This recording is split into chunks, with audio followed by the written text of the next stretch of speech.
We're doing Life of Pi, chapter 61 to 69, and let's just get into it. So chapter 61 is quite an important chapter. I think the book picks up a little bit here. It's not so boring as it's been in the past few chapters, as some might find. But this is where Pi tries to fish. At first he tries to fish with his leather shoes. He doesn't catch anything. And then he talks about how he tried to catch a turtle, and as he touched it, he recoiled in horror. He was like, oh, this is disgusting. And then he was like, you silly boy, you have to feed this tiger. How can you not catch anything for it? So anyways, he goes to the lifeboat because now he wants to look for something to use as bait to fish again. And then he sees that Richard Parker is staring right at him. And at that moment, a flying fish comes by and hits him in the face, and then he says, oh no, it's Richard Parker. He whacked me straight in the face and he's going to eat me. And then he realizes, oh, it's the fish. And there's a whole bunch that come by, and eventually Richard Parker is eating the fish. Now this is like a scene, you see I've written praise. It's a scene as well where you might believe in God, because at a moment where he was about to die, something comes and saves his life. Anyways, then he talks about the flying fish that he tries to kill, and he basically says he was horrified. He didn't want to kill it. He had it in a blanket, and he had a really hard time killing it. And then later on in the chapter, he says killing it was no problem. This is when he killed the Dorado. And then he says a person can get used to anything, even to killing. Now, these are very important because it shows how he was a vegetarian. He didn't like hurting animals, and how quickly he descended into this savage manner of living. Then chapter 62 talks about fresh water and his solar stills. Then he talks about how he needs fresh water for Richard Parker, and how he had been at sea for about a week already. Then chapter 63 talks about the different types of people lost at sea and how long they had been there. And then he says, my ordeal lasted 227 days. And he wishes he could tell his story in sort of an order, but all his memories come in a jumble. He doesn't remember time. He just remembers events and things that happened.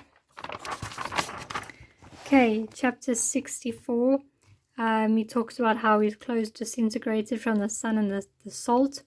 And then he talks about these blisters and boils that he got from being wet all the time and being in the sun and that type of thing. And this is a little physical suffering that he went through. And there are 3 different types of suffering that Pi goes through.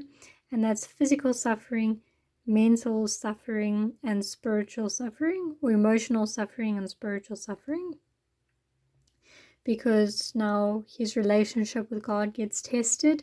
And his emotional suffering, you've got to understand, being out at sea has got to take a toll on your emotions. So we'll go into that a little bit later on.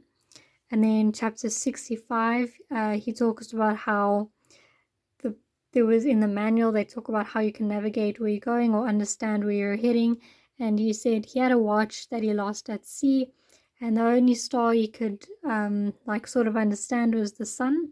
And they lived by it because he woke up to the sun and he went to bed when the sun set. So he was unable to navigate where he was going.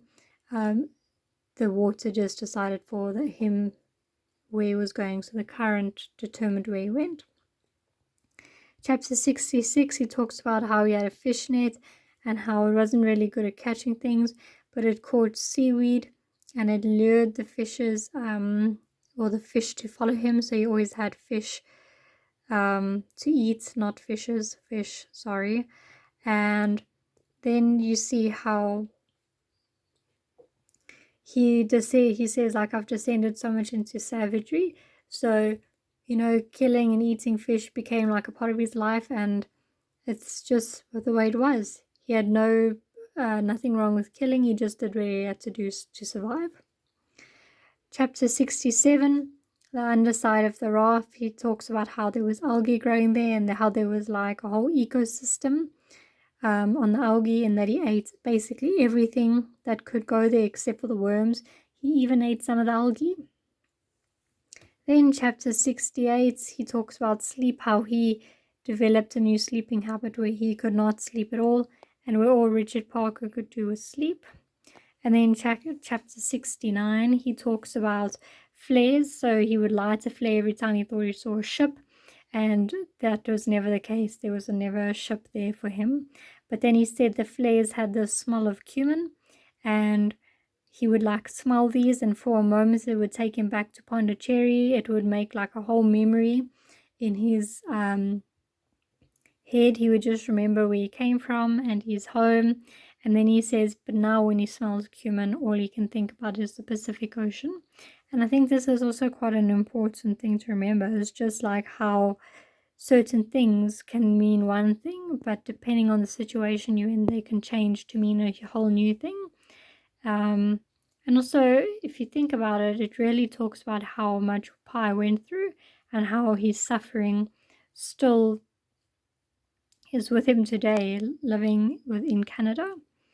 So I hope this video helped you, and thank you for watching.